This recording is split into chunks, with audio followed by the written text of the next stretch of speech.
We talk a lot in the Silver Sales Bullet about this indomitable state of mind. What is it? It's one word. It's attitude. Attitude to me is everything in life. People often ask me, is my glass half empty or half full? Well, it's certainly not half empty, and I don't actually believe it's half full. I often use the phrase, it's overflowing. Now that's not, I don't mean that to suggest there's sort of arrogance or confidence, but we need to live in a barrel of optimism. There is nothing to be gained by being pessimistic and negative. And I would, people often say, what's my role in my business interests? And it's very clear, it's to surround myself with people far more talented than me. And that's not difficult to achieve. It's very easy to find people far more talented than me. And I would much rather employ, appoint, commission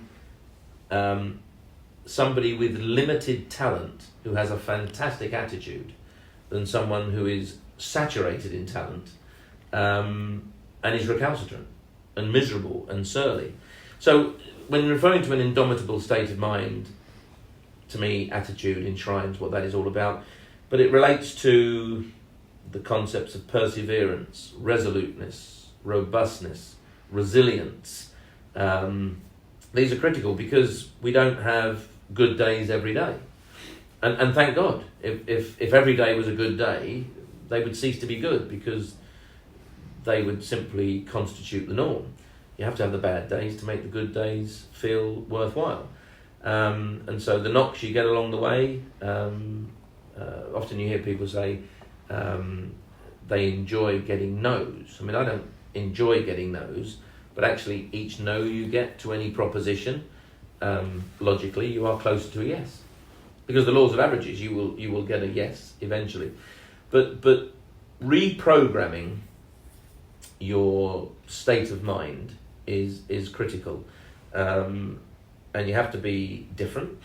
Don't allow yourself to get dragged down by the doom mongers, because there's a lot of them out there. Boris calls them the doomsters and the gloomsters. And the coronavirus era. I've often said to you that when I'm overseas, I'm always very proud of the BBC. Very proud of the BBC. The British Broadcasting Corporation,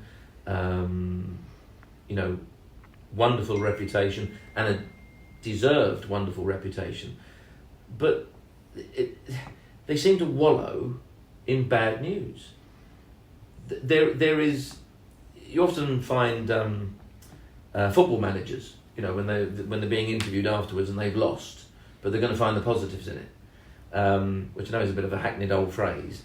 But if you're reporting coronavirus data,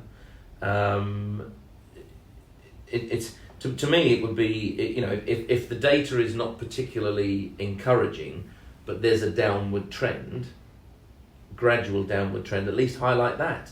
But the BBC just seem to wallow in bad news, and I understand that journalists have a responsibility to say it as it is and tell the truth, but they also have a responsibility to raise the mood of the nation.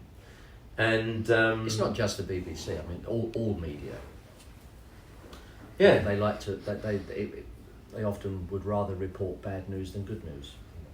I mentioned the BBC because I love the BBC. It's something we should all be very proud of, and we are proud of it. But there's this belief that bad news and pessimism sells. I mean, newspapers are all going online like everything else is going online, but they say that bad news sells. But I think people have had enough, and so this indomitable state of mind, reprogramming your mind. I often refer to Henry Ford, one of the big industrialists of the United States, obviously the founder of the Ford Motor Company. He has several quotes which I embrace, but one of them is something like, for every good idea that his company has had over the years, 9 out of 10 people will tell him why it's going to fail, why it can't be done. And he just says the success of this company is based on the other one in 10. So an indomitable state of mind is critical, and the fact is that the wealthiest, most successful people in the world have an indomitable state of mind. Yeah, and they're usually different. Magnolia doesn't get you anywhere. This bland colour, and if you simply mingle in the crowd, you're gonna. Well, we often say, if you are, what do we say? If you are happy to join a queue, you'll spend a lot of time in the queue. Yeah, if you're happy to be in the queue or join the queue of life, you're destined to remain in the queue of life. And I'm not suggesting anybody gets to the front of the queue, metaphorically speaking, by treading on toes and barging their way to the front. There are ways of progressing courteously. But certainly within the Silver Sales Bullet, we look at the concept of converting fear into courage.